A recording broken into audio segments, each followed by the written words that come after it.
Miss universe Bangladesh 2025-এর বিজয়ী হলেন তানজিয়া জামান মিথিলা। জমকালো আয়োজনে সেরা 10 জনের মধ্য থেকে তার মাথায় পরিয়ে দেয়া হয় বিজয়ীর মুকুট। বৃহস্পতিবার তেজগাঁওয়ের আলোকি কনভেনশন সেন্টারে অনুষ্ঠিত হয় এই বিউটি প্যাজেন্ট। আরও জানাচ্ছেন হুমায়রা সিদ্দিকা। সৌন্দর্য, ব্যক্তিত্ব, আত্মবিশ্বাস এবং মেধার সমন্বয়ে খুঁজে নেওয়া হয় মিস ইউনিভার্সকে। বিশ্বমঞ্চের এই প্রতিযোগিতায় অংশ নিতে মিস ইউনিভার্স বাংলাদেশের মুকুট জিতলেন তানজিয়া জামান মিথিলা। এর আগে 2020 সালেও মিস ইউনিভার্স খেতাব অর্জন করলেও করোনার বিধিনিষেধের কারণে সে বছর আন্তর্জাতিক প্রতিযোগিতায় অংশগ্রহণ করতে পারেননি।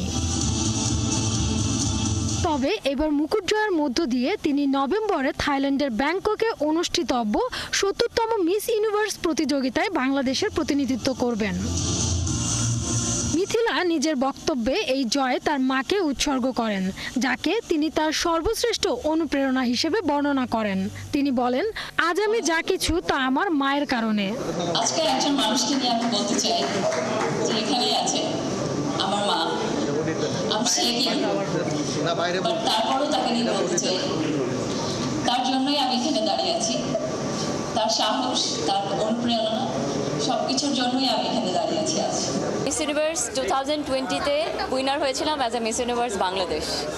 তো তখন বয়সের একটা লিমিটেশন ছিল, যেটা আমি আনফর্চুনেটলি জানতাম না।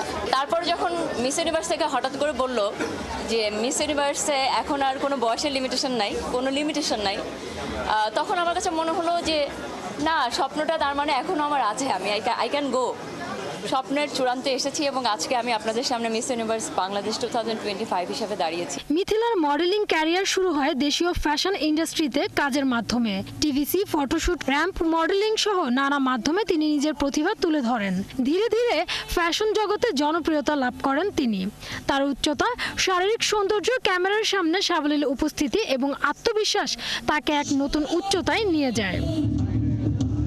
আন্তর্জাতিক মঞ্চে মর্যাদা, সাহস এবং গর্বের সাথে বাংলাদেশের প্রতিনিধিত্ব করার আশা ব্যক্ত করেন এই মডেল। হুমায়রা সিদ্দিকা, 71, ঢাকা।